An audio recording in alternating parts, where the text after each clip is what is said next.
কেন তোমাকে ডেকেছি কেন তুমি বুঝতে পারছো না? আচ্ছা মা বেহুলা বলো তো, এই সখীদেরকে নিয়ে শুধু টোটো করে ঘুরে বেড়ালে হবে? খাওয়া লাগবে না? চলো তোমাকে খাওয়িয়ে দেবো। কি হলো? এই সুযোগে আমি জানকে বলে ফেলি। এই তোর আবার কি বুদ্ধি করছিস? হ্যাঁ সখী, আল্লাহ সখী, তুই কি একটু বলবি? তার মাকে দেখি আমার অনেক ভয় করছে। আমি জান তুমি কথা বলবো। আবার কি বলবে? কিছু বলবে না? বলবোই তো, যদি বলার মতন হয় তাহলে অবশ্যই বলবো। বলবো না কেন? আমি জান, বলো। আমি জান আমার মনে বড় সাজ জেগেছে, আমি সেই সানুবালা ঘাটে স্নান করতে যাব। না না, এ কথা আর মুখ দিয়ে বের করবে না। কেন? আমি তোমাকে কিছুতেই ওই সানুবন্ধার ঘাটে চান করতে দেবো না। আমি জান, কি হলো?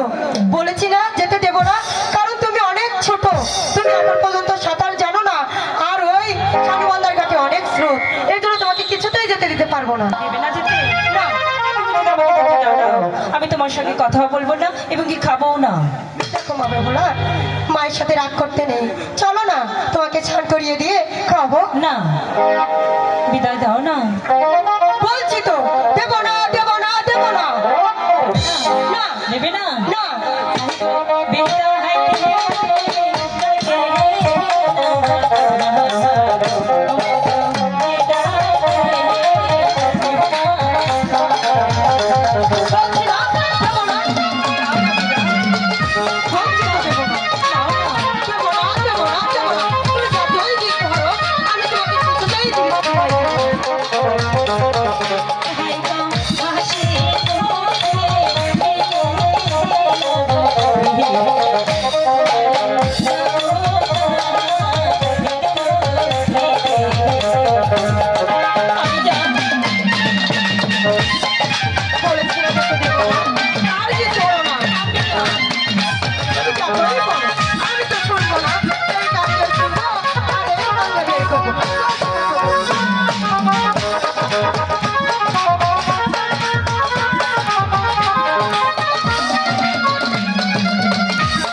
আমি তাহলে